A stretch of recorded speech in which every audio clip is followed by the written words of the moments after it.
arkadaşlar. Sağlıklı, mutlu, güzel günler diliyorum hepinize.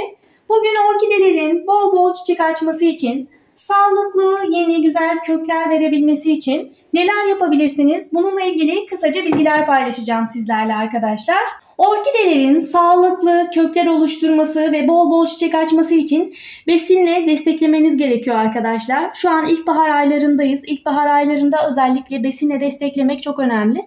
Bunu her defasında özellikle dile getiriyorum. Çünkü ilkbahar ayları orkidelerin sevdiği sıcaklık aralığı olduğu için bu süreçte orkideleri besinle desteklerseniz bakın gördüğünüz gibi hepsi de yeni çiçek dalları oluşturmaya başladı. Siz de besin verirseniz şu an çiçeklenme başlar ve yaz aylarında da sağlıklı güzel çiçekleri olur. Yazın havalar çok sıcak olduğu için orkideler çiçek açmaz genellikle. O yüzden bu ilkbahar aylarında tomurcuk vermeye başlarsa yaz aylarında çiçek elde edebilirsiniz arkadaşlar. Orkidelerin sağlıklı çiçekler oluşturabilmesi için çeşitli bitki besinleriyle destekleyebilirsiniz.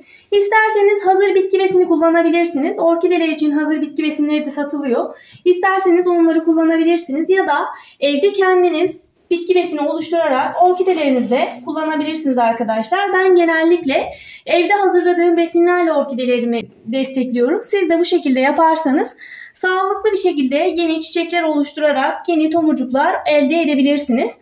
Evde hazırlayacağınız birçok bitki besini tarifi paylaşmıştım sizlerle arkadaşlar. Orkidelerinize muz kabuğu suyu vererek potasyum ihtiyacını karşılayabilir, bol bol çiçek açmasını sağlayabilirsiniz. Yine orkidelerinize pirinç suyu verebilirsiniz arkadaşlar. Pirinç suyu da özellikle çiçeklenmeyi teşvik ediyor.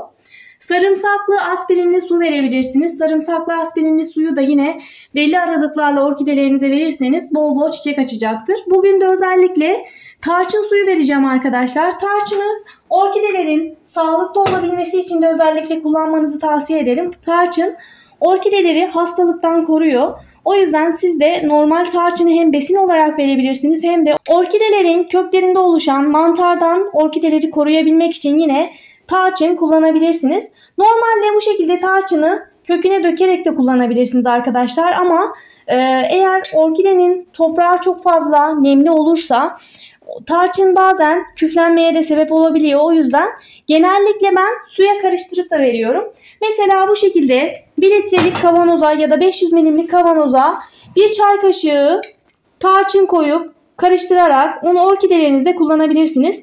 Ben 500 milimlik kavanoza 1 çay kaşığı koyuyorum. Burada 1 litre hazırlayacağım şimdi. Orkidelerin fazla olduğu için 1 litre tarçınlı su hazırlayacağım ve orkidelerimde kullanacağım. Bu şekilde tarçınlı suyu karıştırarak orkidelerinize verebilirsiniz. Hazırlamış olduğunuz tarçınlı suyu direkt orkidelerinize verebilirsiniz. Bekletmeniz de gerekmiyor. Her birine 2-3 kaşık kadar vermeniz yeterli olur arkadaşlar. Bu şekilde evde hazırlayacağınız besinleri 15 gün arayla orkidelerinize verebilirsiniz. Orkidelerinizin üzerinde bu şekilde çiçekler varsa ayda bir kez verebilirsiniz. Ama orkideleriniz daha yeni böyle tomurcuk halindeyse veya henüz üzerinde çiçek dalı yoksa 15 günde bir kez bu şekilde besinle desteklemeniz gerekiyor ki çiçek açsın. Aksi halde çok iyi çiçeklenme olmaz. Ancak böyle çok yerini seven orkideler çiçeklenme yapabilir. Onun haricinde besinle desteklemediğiniz sürece orkidelerinizden çiçek dalı elde edemeyebilirsiniz arkadaşlar. Genellikle orkidelerin çiçek açması konusunda çok fazla sıkıntı yaşayanlar var. Ama videolarımı izlerseniz, anlattıklarıma dikkat ederseniz çiçeklenme ile ilgili hiçbir sıkıntı yaşamazsınız. Yaklaşık Ocak ayından beri sürekli üzerinde çiçekler var. Hatta daha öncesinden itibaren genellikle orkidelerimi videolarımda görebilirsiniz. Hepsi de çiçekli arkadaşlar. Eğer bu anlattıklarıma dikkat ederseniz orkidelerinizin üzeri sürekli böyle çiçekli olur. Daha gördüğünüz gibi bakın burada çiçek dalı dökülmeden, yeni çiçekler olan çiçekler kurumadan hemen yeniden çiçek dalı oluşuyor. Ya da dediğim gibi bakın şurada ucuna doğru eğer besinle desteklerseniz ve dalı budamazsanız uca doğru yeniden tomurcuklar da oluşturabilir. Evde hazırlamış olduğunuz bitki besinlerini suda olan orkidelerinize de verebilirsiniz arkadaşlar. Ben suda olan orkidelerimi de yine ayda bir kez ya da 15 günde bir kez böyle besin kullanıyorum. Bunun üzerinde çiçek olduğu için ayda bir kez veriyorum. Gördüğünüz gibi oldukça sağlıklı kökleri var. Yine çiçekleri henüz dökülmedi. Daha birkaç tane üzerinde çiçek de bulunuyor. Bu şekilde suda olan orkidelerinize de besinli suyu verirken İçerisindeki suyu döküyorsunuz arkadaşlar. Besinli suyu orkidenin içine koyup saksısına koyup 1 saat kadar bekletmeniz yeterli. 1 saat besinli suyu saksıda beklettikten sonra orkide zaten kökleri o besinli suyu emiyor. Daha sonra besinli suyu dökerek normal suyu yeniden koyuyoruz. Çok fazla bekletmeniz gerekmiyor. Dediğim gibi besinli suyun içerisinde 1 saat kadar beklemesi yeterli olur. Normal çiçeklerinize de, orkidelerinize, toprakta olan orkidelerinize veya yosunda olan orkidelerinize yine ayda bir kez ya da 15 günde bir kez bu şekilde tarçınlı suyu verebilirsiniz arkadaşlar. Tarçınlı su özellikle orkidelerin köklerinde oluşan mantarı da önlüyor. Kesinlikle tarçınlı suyu ayda bir kez kullanmayı ihmal etmeyin. Tarçınlı su orkidelerin köklerine de çok iyi geliyor arkadaşlar. Kök mantarı oluşmasını önlüyor. O yüzden tarçınlı suyu kullanmayı ihmal etmeyin. Ben ayda bir kez tarçınlı suyu bu şekilde veriyorum. Normalde dediğim gibi toprağına direkt tarçınlı da toz halinde de dökebilirsiniz. Ama suda karıştırmanız daha iyi olur. Çünkü çok fazla sulama yapan kişiler özellikle tarçını fazla verdiğinde tarçın toprağın içerisinde küflenmeye başlayabiliyor. O yüzden küflenmesini önlemek için bu şekilde suyla karıştırıp verirseniz hem kökler daha hızlı bir şekilde bu besini alır hem de küflenmesine engel olmuş olursunuz. Tarçın bütün bitkilere iyi geliyor arkadaşlar. Sadece orkidelere değil. Orkidelerin özellikle köklerinde oluşan hastalıklarda kullanabilirsiniz.